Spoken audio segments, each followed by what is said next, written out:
Hello everyone, welcome to National Taiwan Museum. I'm Miguel, your docent of today's guided tour. The tour will take about 20 minutes, and this trip will take a few glimpses of the story of behind the museum and Taiwan's modern history. To begin with, let's talk about Taiwan's modern history in a nutshell. As the graph shows, the period could be divided chronologically into three main parts: the Qing period, the Japanese colonial period, and the Chinese nationalist period. And today we'll focus on the Japanese colonial period when the museum was built. And because our first spot is on the outside, so please follow me and let's take a walk just to find more about the museum. Now, okay, so please mind your step. And because the sun is blazing, I hope that you have already put some sunscreen. Sunscreen, yeah.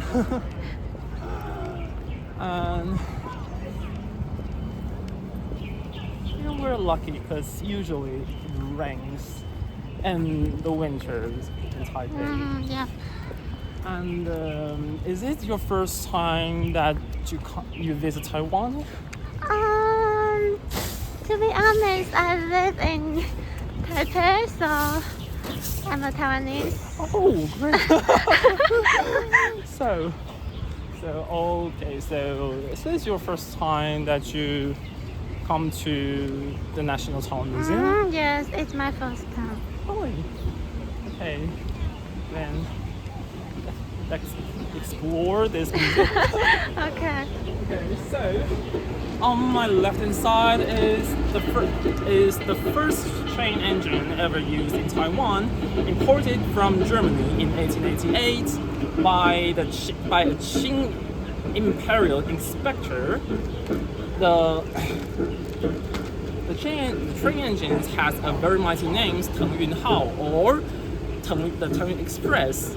Teng Yun in Chinese means to soar above the clouds. So you might think that, oh, it must be a very fast train. Well, however, it wasn't a very fast one with a maximum speed of only 35 kilometers per hour. Yet the existence of the Teng Yun Express shows that by the end of the 19th century, the Qing government had already built railway lines in Taiwan, and there were actually two railway lines in North Taiwan, but they were not connected to each other. It was not until the Japanese colonial period that the Japanese administration replaced the original lines with a continuous one stretching from north to south. And the new line today we call 纵贯线, or you can call it the mainline railway of Western Taiwan, is a revolution of the transport in Taiwan. For travel time from north to south was cut by at least 10 days, which was definitely worth of celebrations. Hence, the Japanese administration decided to hold an exhibition along with several celebrations to showcase their colonial achievements. And back then, they had no plan to construct a brand new exhibition building. Instead, they're trying to utilize the lottery division building. For the building had been out of view since the official lottery ticket was suspended by the administration, and that exhibition held in 1908 became one of the inspirations to the administration of expanding the second building. And it was during the term of the 5th Governor General that the museum was built as a memorial hall for the 4th Governor General Gautama Gentaro and his chief civil administrator Koto Shinbei, and we'll come to that part later. Now we're going to the square to discover more about the museum from its facade. So please follow me.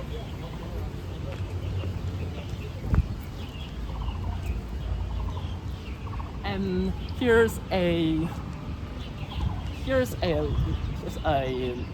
interesting things about the museum is that where the museum is located once stood the Taipei Prefecture Goddess Temple, and sadly, however, in 1911, a typhoon destroyed the temple, and leaving a vacancy to the administration to start their project for the museum. Yet we still can see the ruins of the temple on our 1 o'clock direction. Now please gather in front of the bronze bowl and face toward the museum. Now please look at the facade or the front of the museum. What does it remind you of? Greek temple. Yep, a Greek temple. And if you look a little bit upward, you will see a Roman-style dome. The reason why these two styles are mixed in the single one building is that the museum was built in a neoclassical style. And the neoclassical style belongs to a bigger architectural trend called eclecticism. The eclecticism is a style where different styles from different cultures and history are mixed together. And furthermore, if you look at the pillars, those exterior pillars were built in the Doric order in a material called reinforced concrete, which was an advanced technology back then. And that's back to the Doric order. The order is the style of a pillar or a column, and the capital of the Doric order is neat and simple, and there is neither a base nor a pedestal. And now, if we turn back and look at the road, could anyone tell me what you see at the end of the road? Nothing. Yeah, nothing. But back to the Japanese colonial period, the original building of the Taipei main station set a bit west to the redesigned one that we still use today. That means the station was faced with the museum. Every tourist who exited from the station would see the museum first, which serves a methods to symbolize colonization, and the station and the museum formed a central line, making reference to the Tokyo Central Line, where the Tokyo Station sits right across from the Imperial Palace. And back to the Taiwan, this central lines strengthen the holiness of the museum. And now let's go back to the museum to find more details. Okay, so back to the Japanese period, since the main entrance of the museum was connected by the central line, the main entrance was considered sacred, and thus only could be used exclusively by the royal family. And now, before entering the museum, please place your food and drink on the tables on the lodge, because it is not allowed to eat and drink indoors.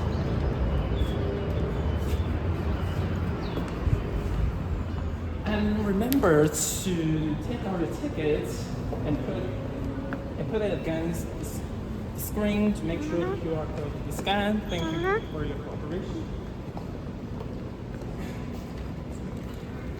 And now, we're in the hall, and please look around the hall. You will see there are 32 pillars, and those pillars are more complicated and delicate than the exterior ones. That is because they were built in a composite order, and the composite order is originated from Rome, which shows again the hybridity of the neoclassical style. And now, as we have talked about, the museum was built as a memorial hall of the fourth Governor General Kotama Gentaro and the Chief Civil Administrator Koto Shinbe. And so please take a look at the niches on both sides. What do you see? Nothing. Well, there should be two vases, but those vases are not supposed to be there either, or they're placeholders to replace the statues of these two people who played key roles in Japan's colonization in Taiwan. And when Chinese nationalists took over Taiwan, they decided to remove these statues for the reasons of decolonization. However, we still can see the statues on the third floor. And why so these two people so important? Well, Kotama Kentaro, as the fourth Governor General, is famous for his opposition to the proposal of selling Taiwan to France by other Japanese officials after Japan has suffered great losses in repression of revolts from the Taiwanese public, and most importantly in epidemic diseases. Yet Kotama Kentaro stood out and said that it was the former officials' inaptitude that made Taiwan a white elephant in Japan, and thus he volunteered as the fourth governor general of Taiwan, and yet as a general, Kotama Kentaro had to deal with the military. So during his term, it is Koto Shinbe, the chief civil administrator, who was really in charge of the mode of things in Taiwan, and to promote the efficiency of rules over Taiwanese people, Koto Shinbe developed a ruling principle called the biological principle, which is to distinguish the differences between the Japanese people and the Taiwanese people, and to rule the latter with a carrot and stick approach. And now there are other symbols to commemorate these two people. So if you look up to the stained glass skylights, you will see there are two styles of family emblems. Okay. The one with vine blossoms is the family emblems of Koto Shinbe, while the other one with a war fan and bamboo leaves is the family emblems of Kotama Kentaro. And if you look at the bottom of the lamps around the hall, you also see these two kinds of family emblems on the two sides of the bottom of the lamps. And now to find out more decorative details, we're going to the corner of the railway. So please follow me on my step. Okay.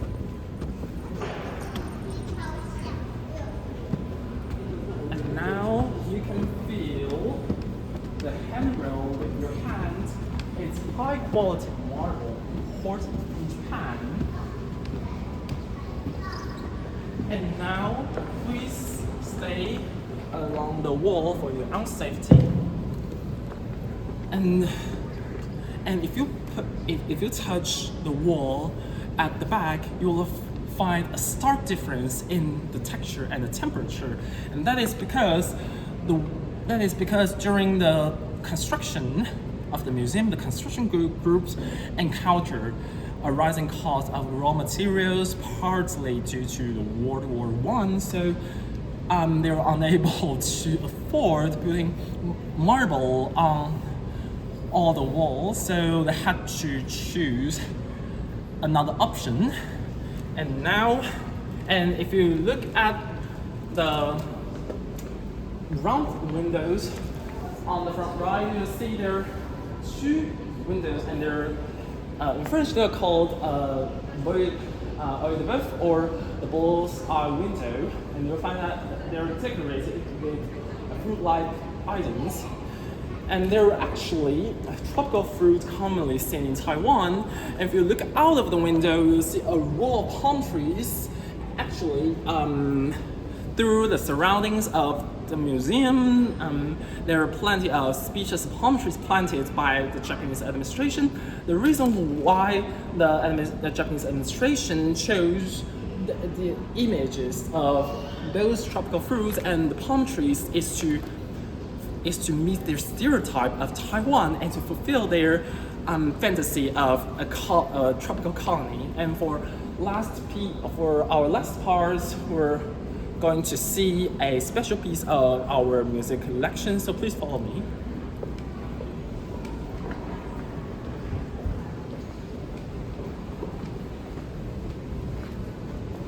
Now please look at the second window on the right hand side.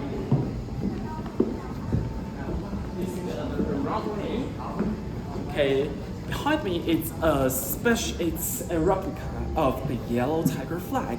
And what is the yellow tiger flag? Well, it's the national flag of the Republic of Formosa, marking a distinctive yet ephemeral period between the Qing period and the Japanese colonial period. In 1895, after Taiwan was ceded by the Qing Empire to Japan due to Qing's failures in the First Sino-Japanese War, some Taiwan's officials of Qing Empire, along with a number of Taiwan's gentry, decided to establish a sovereign state to appeal for international help with their ultimate goal of returning to the Qing Empire. Yet it was not a long-lived state, and as the fall of the Republic, the original flag was sent to the Japanese emperor as a loot and unfortunately lost afterwards. But luckily we got several replicas preserved in the museum. And now please move to the reverse side to see an ingenuity in the design of the flag. So if you take a look of this side of the flag, you'll see the pupils of the tiger are constricted, while on the other side, the pupils of the tiger are dilated. So if you have a cat, you might know what it happens. Day and night? Yes, a cat's pupils become narrow in the daylight and become two circles at night. So do tigers, and that means the two tigers on the two sides are not only corresponding yet complementary to each other, to imply an implication of protecting the nation day and nights. Finally, our tour comes to the end, and if you're interested in our fascinating exhibits of our music collection, please feel free to explore the galleries, or you can visit our other three branches. And if you would like to know where these three branches are, I could share you the information later. And now, if you have time, please scan the QR code to fill out the feedback. And if you had any comments about the tour or about me, please don't hesitate to let us know. I'll appreciate it. And so, thank you for listening. I hope that you enjoyed the tour and your trip in Taiwan. Thank you so much.